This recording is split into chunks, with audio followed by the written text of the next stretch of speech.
Salut à tous, on se retrouve pour l'épisode 3040 du Zap Image. On commence aujourd'hui en ce mercredi 28 août avec des anniversaires. On peut voir par exemple que le joueur américain de la Juventus Turin, Weston McKennie, fête aujourd'hui ses 26 ans. Tiens, ce joueur il y a quelques jours a prolongé son contrat du côté de la Juve. Ou par exemple Wendell, milieu central du côté du Zénith Saint-Pétersbourg, il fête aujourd'hui ses 27 ans.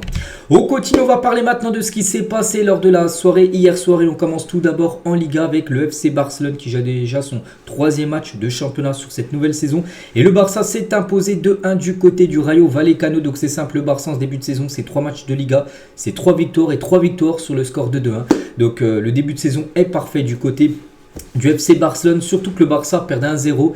Ils ont su, grâce à Pedri et Dani Olmo, donc revenir et gagner le match. Donc félicitations au Barça, comme j'ai dit, et surtout le Barça lors des 3 derniers déplacements au Rayo Vallecano, lors des 3 dernières saisons. À chaque fois, c'était soit match nul, soit défaite, ils n'avaient pas gagné. Donc là, ils cassent cette mauvaise série en prenant 3 nouveaux points très importants. Bon, après, le Barça a mérité, bien sûr, sa victoire avec plus de 63% de possession de balle, 22 tirs, donc 3 fois plus que l'équipe du Rayo qui a fait seulement 8 tirs dans le match. Donc 5 tirs cadrés pour le Barça et 2 buts inscrits, donc ça se passe très bien. Voilà, actuellement du côté du FC Barcelone.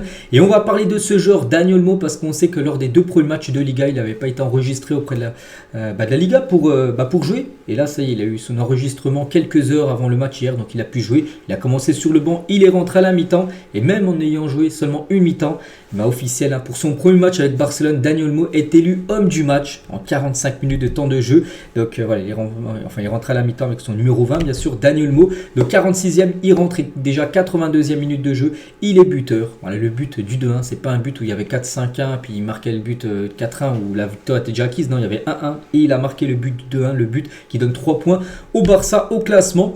Donc voilà, un début parfait, on peut dire, de Dani Olmo du côté de son nouveau club. On va parler de Lamine Yamal, donc lui aussi, on sait que maintenant on a l'impression, ce joueur déjà il est encore tout jeune, il a seulement 17 ans, mais voilà, on en parle quand même depuis pas mal de temps, et encore décisif, passeur D sur le but de Pedri, le but égalisateur, et sur ses 3 premiers matchs de Liga, c'est simple, à chaque fois décisif. Contre Valence lors du premier match, passe D, lors du match avant contre Bilbao, il a été buteur, et là passe D hier, donc voilà, 3 matchs et déjà 3 fois décisif. Lamine Yamal a été décisif lors de chacun de ses 7 derniers matchs en club et sélection, si on rajoute en plus avec l'Espagne où il avait été bien sûr énorme. On se souvient aussi de son but en demi-finale contre l'équipe de France, ça fait quand même 2 buts et 5 passes D pour Lamine Yamal sur ses 7 derniers matchs, toutes compétitions confondues.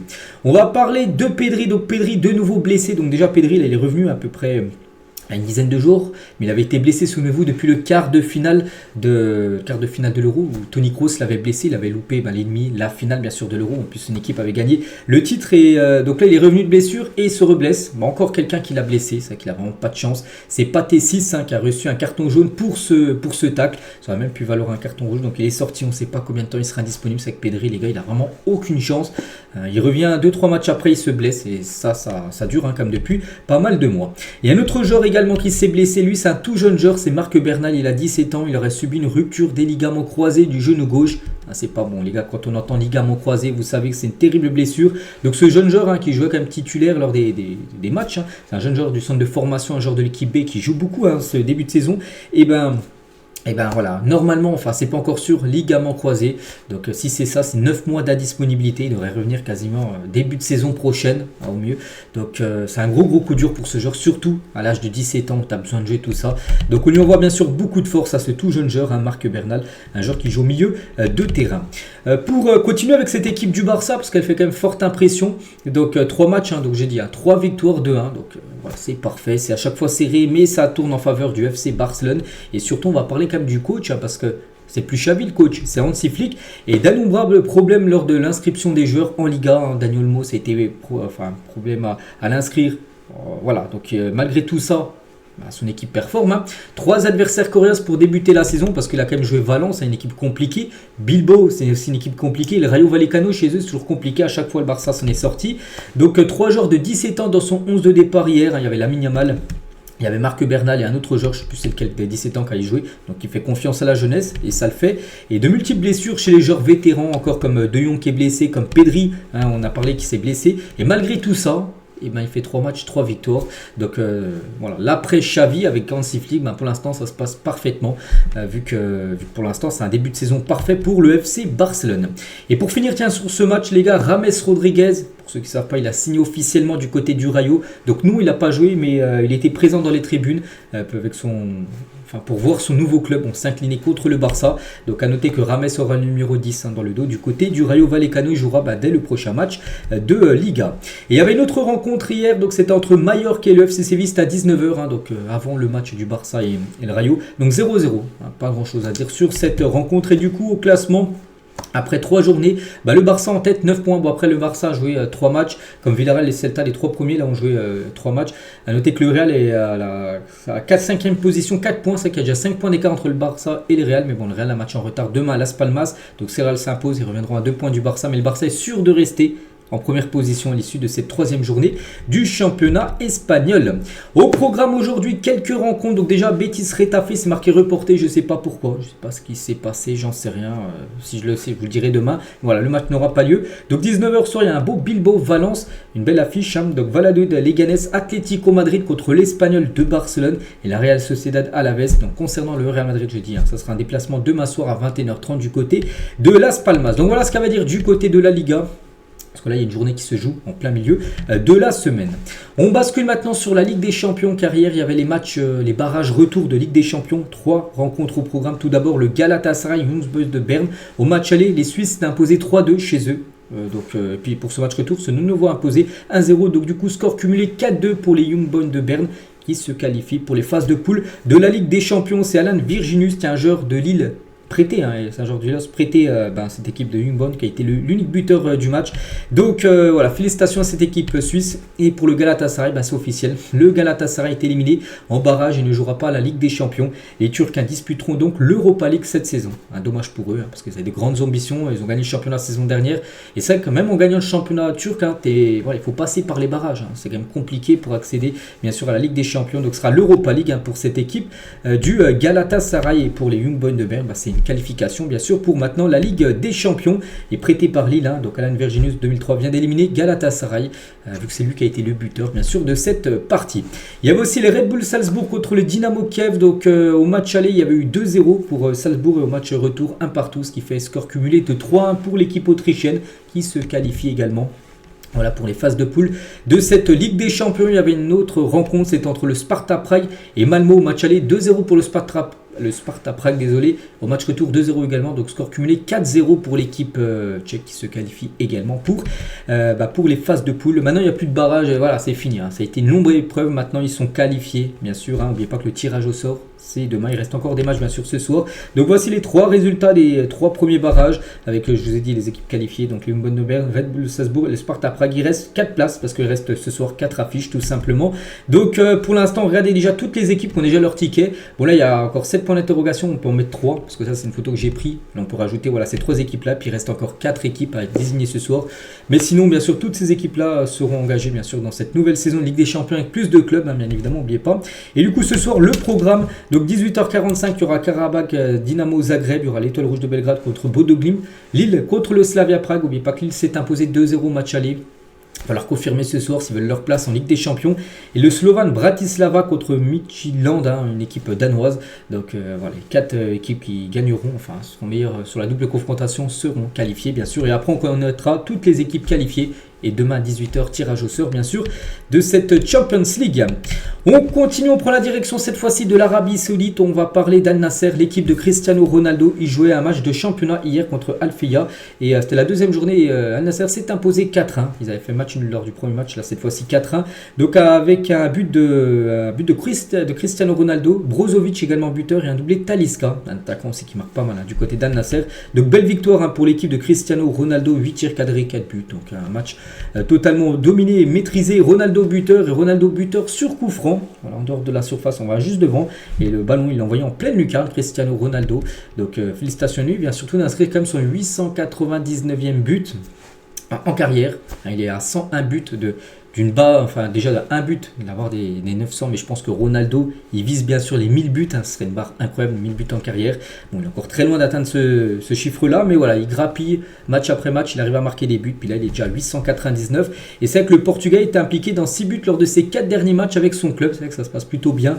Donc voilà, le Feia, donc hier il a été buteur et passeur D, il a délivré une passe D, et lors des matchs précédents, à chaque fois aussi buteur, et même le match contre Al Tawin, là, c'est une demi-finale de la King Cup, enfin une coupe en Arabie Saoudite où il avait été également passeur D. Donc voilà, il commence très fort, hein, Cristiano Ronaldo. Aujourd'hui au programme du côté de la Ligue Saoudienne, donc pour les 3 rencontres et surtout Al Hilal, hein, qui est l'équipe quand même grande favorite pour remporter de nouveau le championnat. Ils reçoivent l'équipe de Damak ce soir à 20h.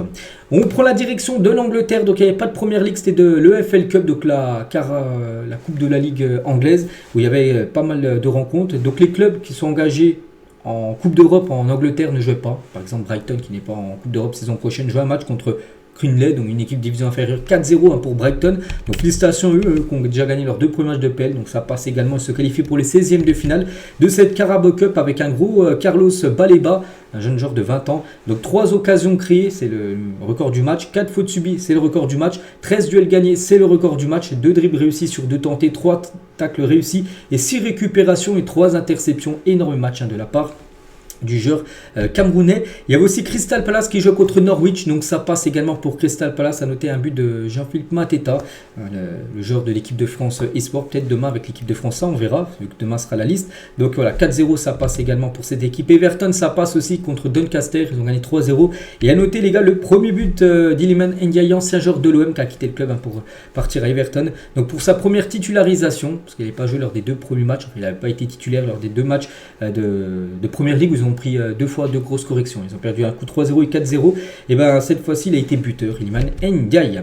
Et sinon, programme aujourd'hui, on peut voir toutes les autres rencontres. Donc West Ham Bournemouth par exemple, Ipswich se déplace à Wimbledon, ou par exemple, je sais pas, tiens, Wolverhampton Burnley. Il y a beau Nottingham Forest Newcastle ce soir. Et à noter côté Newcastle, c'est un retour parce que Sandro Tonali n'est plus suspendu à partir d'aujourd'hui et pourrait rejouer ce soir en gros face à Nottingham Forest en coupe. Donc ouais, il a été suspendu plus de 9 mois par rapport à des paris sportifs. Voilà, sa suspension est finie, hein, c'était jusqu'au 27, donc hier. Donc là on est le 28, il peut jouer ce soir ce match. Donc ça c'est plutôt une bonne nouvelle, c'est comme si c'était une recrue en gros du côté de Newcastle. Du côté de l'Allemagne, il y a un match ce soir, c'est un match de Coupe d'Allemagne, c'est le Bayer Leverkusen contre Jena, une équipe de division inférieure. Donc le tour d'Allemagne c'était déjà joué il y a à peu près une semaine, mais Leverkusen, vu qu'ils avaient joué la Super Coupe, qu'ils avaient gagné en plus contre Stuttgart, donc ils n'avaient pas pu jouer bien sûr ce match là, donc ça se jouera ce soir. On continue les gars, on va parler d'une triste info, j'avais parlé en plus il y a quelques jours de ce joueur Juan Manuel Izquierdo, joueur uruguayen du Nacional, est décédé la nuit dernière. Il avait été victime d'un arrêt cardiaque en plein match dimanche avant d'être pris en charge. Depuis, tous les championnats uruguayens avaient été suspendus. Voilà, que son âme repose en paix. J'avais parlé de ce joueur, les gars, qu'il avait il a fait une crise cardiaque. Donc il était dans le coma là depuis quelques jours et on a appris la nuit dernière en gros qu'il est décédé. Voilà, terrible info les gars. Alors, on pense fort à lui, on pense fort bien sûr à sa famille. On continue, on va parler de l'Atlético Madrid qui a dévoilé aujourd'hui son nouveau 3e maillot. Il y a pas mal de clubs qui ont dévoilé leur 3e maillot comme l'Atlético Madrid. Voilà ce maillot avec toujours le signe Nike de travers. Voilà, tous les gros clubs qui ont avec Nike, le logo il sera un peu de travers. Donc voilà ce maillot de l'Atlético. Pareil pour Tottenham, pareil, ce sera un maillot de couleur vert et pareil, le signe Nike les gars de travers. De beau maillot pour cette équipe de Tottenham, le 3e. Pareil pour Liverpool, même chose, le signe de travers. Et voilà, maillot blanc pour le 3e maillot des Reds. Et concernant Lyon, bon ils sont pas avec Nike, ils sont plutôt avec Adidas. Voici le 3e maillot de Lyon pour cette nouvelle saison. On va parler de Mason Greenwood, donc le joueur de l'Olympique de Marseille. Danny Taylor, journaliste de The Athletic sur Greenwood, il a dit je vis à Manchester, donc lui c'est un journaliste anglais, il a dit je vis à Manchester et tous les fans avec lesquels je discute souscrivent à la décision prise de s'en séparer à une autre époque. Il était vu comme la future star de l'équipe d'Angleterre. Maintenant il ne revient plus dans les discussions, on s'attend même à ce qu'il choisisse la Jamaïque comme nationalité sportive, c'est vrai. Parce que il a commencé à faire les démarches pour jouer avec la sélection jamaïcaine, parce que maintenant avec l'Angleterre c'est plus possible par rapport à ce qu'il a fait dans le passé, hein, vous savez. Et la presse anglaise ne comprend pas l'emballement autour de Greenwood à Marseille. Donc le journal Télégraphe, qui est un journal britannique, ils ont dit les fans de Marseille se sont trouvés un héros douteux avec Mason Greenwood dans un club privé de succès récent. Beaucoup ont accepté Greenwood comme un sauveur, mais pour d'autres, son arrivée témoigne de l'immoralité du football. Pareil, un autre journaliste, il a dit ici, les gens sont surpris d'entendre De Zerbi se montrer aussi flatteur vis-à-vis de Greenwood. Et The Time et Guardian, aussi des grands journaux anglais, ils ne parlent même plus de Greenwood. Ils veulent plus du tout parler de ce joueur par rapport à ce qu'il a fait dans le passé, qu'il a frappé sa copine. C'est vrai que ça, c'est impardonnable. Et voilà, des journaux du côté de l'Angleterre, ils ne comprennent pas pourquoi l'engouement qu'il y a autour de ce joueur, du côté de Marseille, tout ça. Parce que voilà, du côté de Marseille, un joueur de l'OM sur Greenwood, c'est un extraterrestre. Voilà, c'est vrai que dans le pur football, les gars, c'est un top player. On n'oubliera jamais, bien sûr, ce qu'il a pu faire. Et c'est vrai que pour vous montrer vraiment que voilà, le nom de Greenwood du côté de Marseille, et ben, le flocage le plus demandé dans les boutiques officielles de l'Olympique de Marseille. Mais voilà, en Angleterre, la plupart des journaux ne veulent plus parler de Mason Greenwood. On va parler de Yacine Adli à la Fiorentina. Donc visite médicale programmée normalement aujourd'hui mercredi. Rien à rajouter, normalement il va quitter l'AC Milan, il ne rentre plus du tout dans les plans de Paulo Fonseca pour signer du côté de la Fiorentina. Concernant Ugarte, here we go, donc accord total pour Ugarte à Manchester United, montant du transfert 60 millions d'euros, bonus compris. C'est le prix que le PSG l'avait acheté en juillet 2023, il y a un an, au Sporting. Il va être vendu le même prix. Donc le joueur est attendu aujourd'hui à Manchester et ça pourrait être officiel certainement aujourd'hui, voire demain. Mais voilà, ça va se faire bien évidemment. Ugarte du côté des Red Devils. On va parler d'un gardien et c'est officiel. Claudio Bravo annonce qu'il prend sa retraite professionnelle. Un extrait de son palmarès. Donc il a gagné une Ligue des Champions, 2 Première Ligue, 2 Liga Espagnole et 2 Copa América avec le Chili. Une très belle carrière pour le portier chilien. Il a gaulé dans pas mal de clubs européens. Donc voilà, c'est fini. Il a quand même gagné 2 Copa América en plus face à l'Argentine en finale où il gagnait à chaque fois en plus au tir au but. C'est-à-dire qu'il a été excellent, enfin qu'il était bon. Donc voilà, ce gardien prend sa retraite. Bonne continuation à lui. Toujours avec les gardiens, lui aussi prend sa retraite. C'est officiel, c'est Snezzi, ancien gardien de la Juventus Turin. Il a gaulé aussi à l'AS Roma, il a gaulé à Arsenal par exemple. À 34 ans, il arrête. Donc là, il est en fin de contrat avec la Juve. Il n'a pas été prolongé. Donc en gros, regardez ce qu'il a pu remporter. Donc 3 Serie A, 3 Coupes d'Italie, 2 FA Cup, 2 Super Coupes d'Italie, voilà, et un Community Shield avec Arsenal à l'époque, vous pouvez le voir là tout en bas à droite. Donc voilà, il arrête sa carrière de footballeur. Toujours avec les gardiens, parce que là quelques infos sur les gardiens de but. Donc là c'est pas un arrêt de carrière, mais c'est plutôt un changement de club et c'est officiel. Première signature du côté de Liverpool, Giorgi Mamardashvili signe à Liverpool, c'est officialisé. Donc le gardien géorgien restera valant cette saison en prêt et rejoindra les Reds pour la saison prochaine où il remplacera Alisson Becker qui va quitter Liverpool lors de l'été 2025. Donc là il va être de nouveau dans son club actuel de l'équipe de Valence. On parle d'un transfert aux alentours des 30 millions d'euros. Toujours avec un gardien, le gardien le plus cher de l'histoire du football, Kepa, acheté 80 millions d'euros par Chelsea il y a quelques années. Et Kepa passe actuellement sa visite médicale avec Bournemouth. Il sera prêté une saison, il avait été prêté au Real saison dernière et il va être prêté à Bournemouth pour cette nouvelle saison. Tiens, du côté du Real Madrid, celui qui était en concurrence avec lui en fin de saison, enfin lui il était blessé, mais lui il est arrivé au Real parce que lui était blessé saison dernière. Et Courtois tient sur Instagram visite annuelle de la famille, une photo de lui bien sûr avec des girafes parce qu'on sait qu'il est très grand. Thibaut Courtois, toujours avec les gardiens, tiens une info totalement folle les gars, du côté de Chelsea. À votre avis, quand vous voyez un joueur comme ça avec le mode Chelsea, qu'est-ce qu'il a fait? Il a signé et c'est un gardien de but. Et c'est pas le premier. Donc officiel, Mike Penders rejoint Chelsea et part immédiatement en prêt à son club d'origine Genk. Montant du transfert 20 millions d'euros, bonus compris. Donc Chelsea a désormais 8 gardiens sous contrat dans son effectif professionnel. Voilà, même s'il a acheté, il part en prêt, il va à Genk. Pourquoi tu achètes 8 gardiens les gars? Regardez, il y a les 8 gardiens là, c'est 8 gardiens sous contrat du côté de Chelsea. Donc Penders, là, Mike Penders, on peut voir 2032, il a un contrat jusqu'en 2032, 8 ans il vient de signer du côté de Chelsea, c'est fou. Donc il y a Robert Sanchez, il y a Jorgensen, il y a Kepa, qui va partir à Bournemouth, il y a Petrovic, voilà. Donc tu peux faire gauler qu'un gardien dans une équipe. Donc voilà, 8 gardiens sous contrat du côté de Chelsea, je sais pas. Bref, officiel les gars, on va parler de Francisco Conceição, le fils de Sergio Conceição, ancien coach de Porto. Et ce joueur, que j'ai découvert, je ne vous cache pas, pendant l'Euro, je ne connaissais pas trop avant, parce qu'il a été buteur lors d'un match avec le Portugal. Et il est prêté par le FC Porto à la Juventus Turin pour un an sans option d'achat, c'est un prêt payant. Donc coût du prêt 7 millions d'euros plus 3 millions de bonus. Concernant Youssoufa Moukoko, donc l'option d'achat non obligatoire du prêt de Youssoufa Moukoko à Nice est estimée à 18 millions d'euros. Donc lui aussi normalement aujourd'hui, voire peut-être demain ça sera officiel.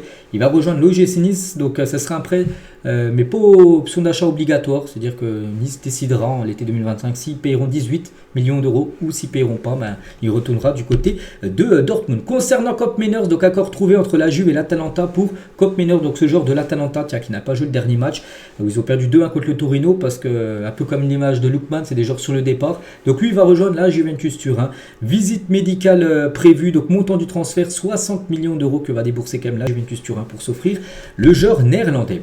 Concernant Kevin Danso à l'AS Roma, here we go. Vous savez ce que ça veut dire? Ça veut dire qu'il va partir en Italie, prêt avec obligation d'achat de 25 millions d'euros, bonus compris. Donc voilà, tout est dit. Donc ça c'est comme un gros coup dur pour le Racing Club de Lens. Et surtout que Lens demain joue contre le Panathinaikos en Grèce. Et sans Kevin Danso, qui va partir du côté de l'AS Roma, il ne va pas jouer ce match demain. Même si ce n'est pas encore officiel demain soir, il ne va pas jouer ce match pour ne pas risquer bien sûr une blessure et que son transfert capote. Donc il ne jouera pas. Et aussi Facundo Medina qui a pris un rouge lors du match précédent, lors du barrage aller. Donc il ne jouera pas ce match retour. Donc c'est quand même deux défenseurs centraux comme cadres de l'équipe de Lens qui ne sont pas présents. Demain du côté du Panathinaikos. Concernant Lukaku, devrait passer sa visite médicale aujourd'hui avec Naples. Ce mercredi, un accord total devrait être trouvé aujourd'hui. Voilà, rien à rajouter. On parle d'un transfert qui pourrait monter à 40 millions d'euros. Je ne sais plus s'il y a les bonus ou non. Mais voilà, il devrait débarquer du côté de Naples pour remplacer ce joueur Osimhen, bien sûr, qui va partir lui. Et Chelsea va envoyer sa première offre officielle pour Victor Osimhen dans les prochaines heures. Donc voilà, l'avenir de Victor Osimhen se joue entre l'équipe de Al Ahly, donc une équipe saoudienne, et Chelsea. Le PSG n'est pas impliqué dans le dossier. Pourtant, le PSG, on a souvent entendu ce club intéressé par Victor Osimhen, mais d'après Fabrizio Romano, quelqu'un qui sait ce qu'il dit.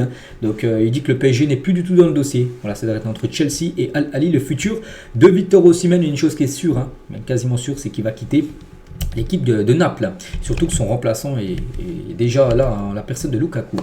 Une info aussi concernant le marché saoudien, ça c'est quand même important parce qu'on sait que les clubs saoudiens recrutent beaucoup et officiel, le marché saoudien ferme le 2 septembre prochain au lieu du 6 octobre. Normalement de base c'était jusqu'au 6 octobre, donc tu te dis à tout moment tu peux encore perdre des joueurs, peut-être le 30 septembre tu peux toujours perdre un joueur qui part en Arabie Saoudite vu que le mercato de base est ouvert jusqu'au 6 septembre, donc 6 octobre, donc là il va être avancé au 2 septembre, ça c'est plutôt une bonne nouvelle. Donc ça va donc forcer certains clubs à revoir leur plan tout simplement.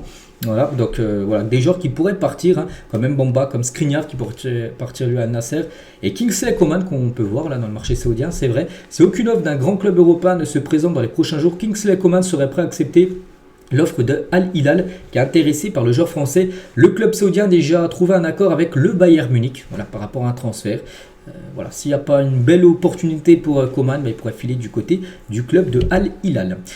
Paul Bass et Rio Mavuba se tiennent prêts si Bruno Irles, le nouveau coach de Bordeaux, fait appel à eux pour aider les Girondins de Bordeaux en National 2. Ils s'entraînent à part pour garder le rythme. Ces deux anciens joueurs de Bordeaux qui sont âgés maintenant, 36 ans, et Rio Mavuba il a 40 ans, mais ils ont pris une licence libre on peut dire.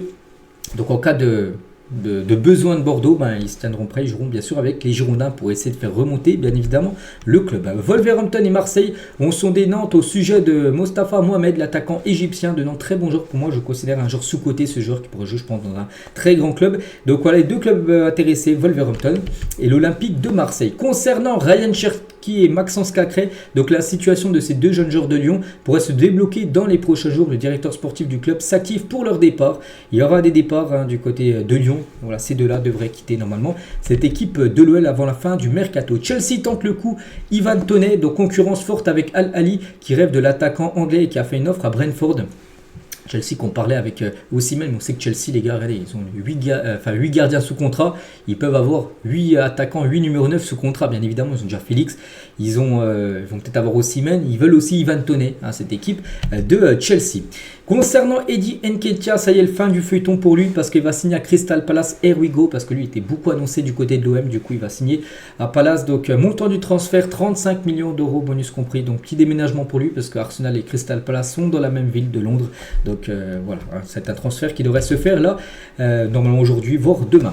Accord total quasiment trouvé entre Levin Kurzawa et le PSV Donovan, ce joueur qui est en fin de contrat actuellement, il peut s'engager, il le souhaite. J'avais entendu des rumeurs avec Brest. Mais bon, d'après Foot Mercato, il devrait plutôt aller du côté du PSV.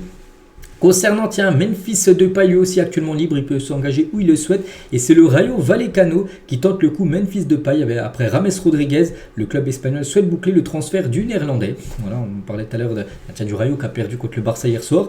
Mais il pourrait peut-être s'offrir Memphis Depay.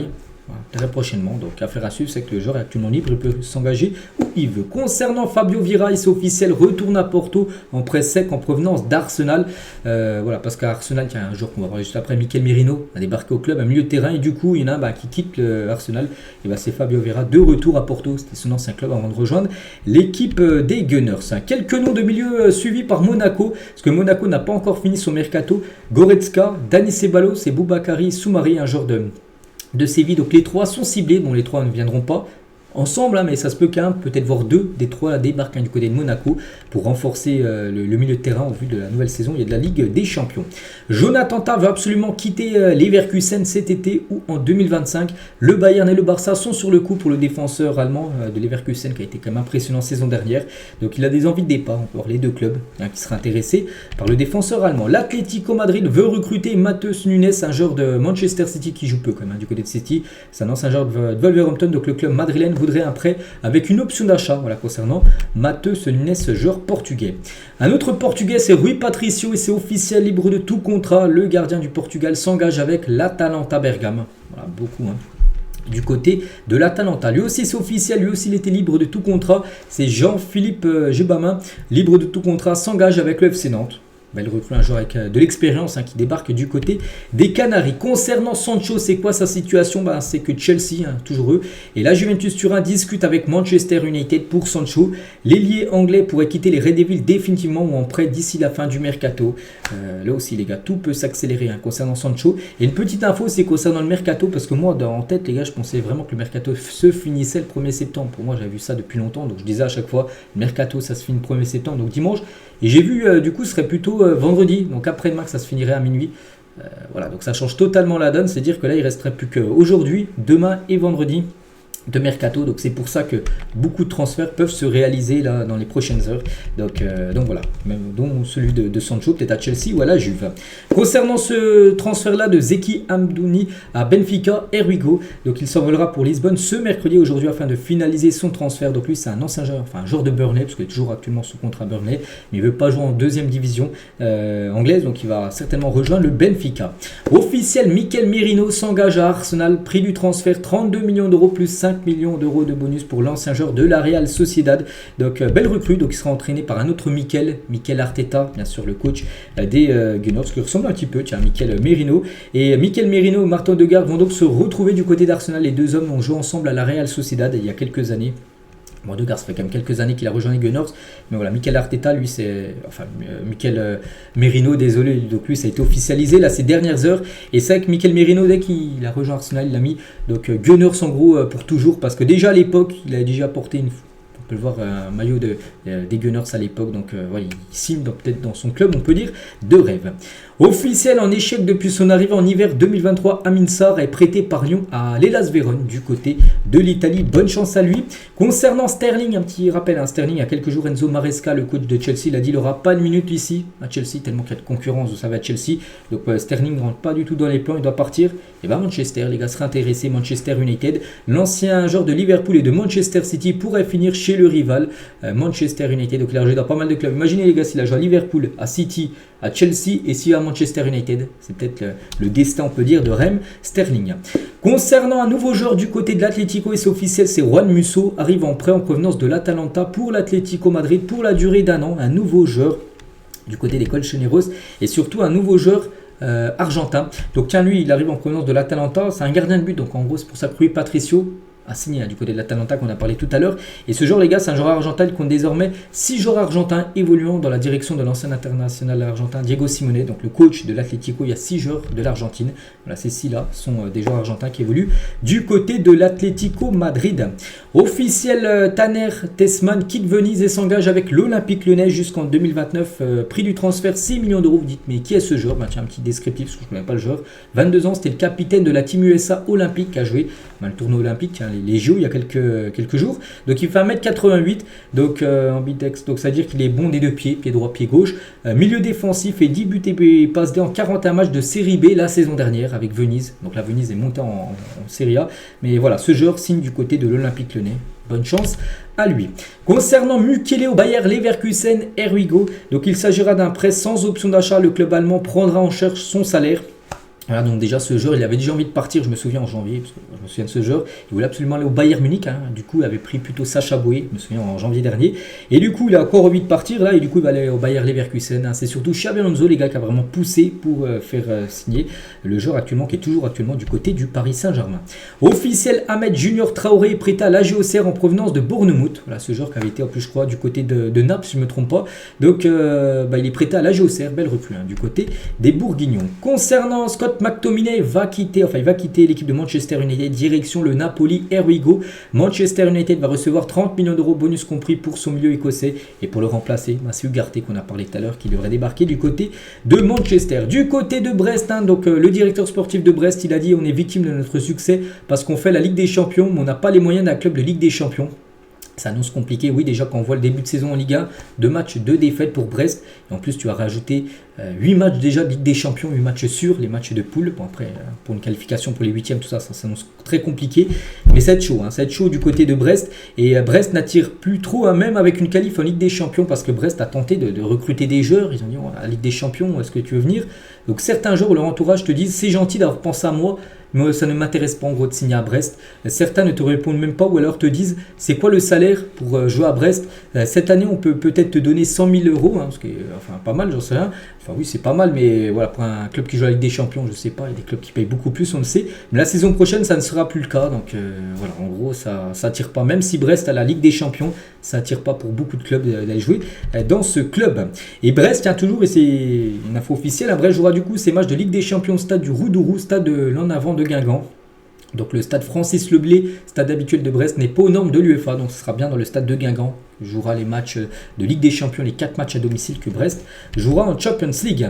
Alors qu'il est devenu le mois dernier la recrue la plus chère de l'histoire de Lyon, Aurel Mangala va être prêté déjà à Everton. Il va rejoindre l'équipe d'Everton sous la forme d'un prêt d'1 an avec une option d'achat de 40 millions d'euros. Voilà, donc lui il n'aura pas resté longtemps du côté de l'Olympique Lyonnais, déjà sur le départ, hein, pour le défenseur belge. Officiel, tiens, Ferdi Kadioglu, j'en ai parlé, tiens, je me souviens quelques jours de ce joueur, donc 24 ans, s'engage avec Brighton. Il joue du côté du Fenerbahçe, l'un des meilleurs latéral, la saison dernière du championnat turc, et bien il rejoint l'équipe de Brighton pour cette nouvelle saison. Donc c'est pas marqué le prix, je crois le prix ça doit être 30 millions d'euros. Je me souviens de la somme, j'en ai parlé il y a quelques jours. Concernant Cancelo, ça y est c'est fait. Cancelo aussi, j'ai beaucoup parlé du joueur du côté de Al Hilal, ça y est, Cancelo quitte City et s'engage avec le club saoudien d'Al Hilal. Le montant du transfert s'élève à 25 millions d'euros bonus.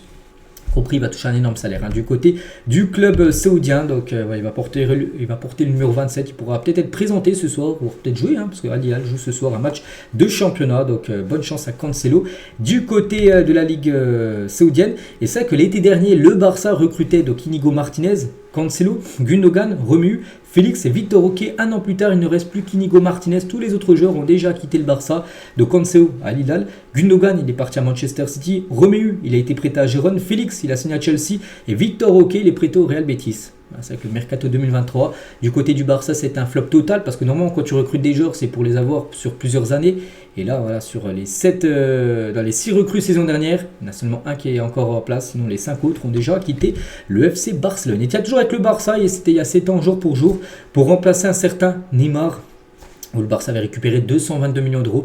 Ils avaient investi une grosse somme sur Ousmane Dembélé qui s'engageait au FC Barcelone. C'était il y a 7 ans, c'était un 28 août 2017. On va parler de Jota pour être prêté 2 saisons au Stade Rennais par Al Ittihad. Donc déjà c'est sûr hein, qu'il va quitter Al Ittihad. Il devrait signer du côté de l'équipe du Stade Rennais. Belle recrue, hein. C'est vraiment un bon joueur les gars. Bon, qui n'a pas trop réussi en Ligue saoudienne, mais il pourrait vraiment apporter beaucoup à Rennes. Concernant Rabiot, toujours libre, hein, Rabiot, les gars, il est en fin de contrat dans 2 jours, ça va faire 2 mois qu'il est sans club, hein, depuis le 30 juin dernier. Donc il y a 2 mois, l'AC Milan fait une proposition verbale pour Adrien Rabiot, contrat de 4 ans et salaire de 5,5 millions d'euros par an. L'offre est toujours sur la table, c'est au joueur maintenant de décider s'il veut ou pas accepter bien sûr cette offre, hein, parce que pour Milan c'est intéressant, parce qu'il est gratuit, donc on ne sait toujours pas où il va jouer, Adrien. Rabiot. Concernant Samuel Gigot, défenseur de l'OM, donc il devrait signer à la Lazio-Drome. Les négociations avec le joueur vont se poursuivre ce mercredi pour trouver un accord et il sera certainement sur le départ parce que Marseille, on sait qu'il y a encore beaucoup de joueurs qui devraient quitter le club. Et qui a toujours du côté de l'OM, lui aussi devrait partir. Donc Azdin Ounahi, je ne sais même pas s'il a déjà joué là, en ce début de saison. Donc il est proche d'un transfert à Al Sadd au Qatar, un contrat de 5 ans avec un salaire de 7 millions d'euros par an. Attend le milieu de 24 ans qui devrait quitter la Ligue 1. Et on finit aujourd'hui les gars, pas de mercato. Enfin, on a beaucoup parlé déjà de mercato parce que là vraiment ça va se finir très prochainement, mais une petite info foot et surtout d'Harry Kane, et c'est officiel, il a reçu son soulier d'or par rapport à la saison dernière, donc félicitations à lui, il a marqué énormément de buts, hein. Donc Harry Kane a reçu le soulier d'or mardi, donc hier, après avoir terminé meilleur buteur européen avec 36 buts lors de la saison dernière. Donc ces 36 buts le placent loin devant les joueurs qui le suivent, hein, comme Mbappé et Haaland, tous les deux avec 27 buts, et Lautaro Martinez avec 24 buts. Donc là on parle en championnat, bien sûr je vous parle, soulier d'or c'est par rapport au championnat, il a marqué 36 buts en Bundesliga. Il n'a même pas remporté le championnat, c'est fou. Donc c'est qu'Mbappé et Haaland, eux ont remporté le championnat avec le PSG et City, 27 buts. Et les Martinez, lui avec l'Inter, il a gagné le championnat, 24 buts. Bon, on finisse 2, 3 et 4e par rapport à ce classement. Donc félicitations bien sûr à Harry Kane. Donc voilà les gars ce qu'il y avait à dire aujourd'hui. J'espère que ça vous a plu. On se retrouve demain jeudi pour le prochain numéro. Je vous souhaite une très bonne journée et à demain.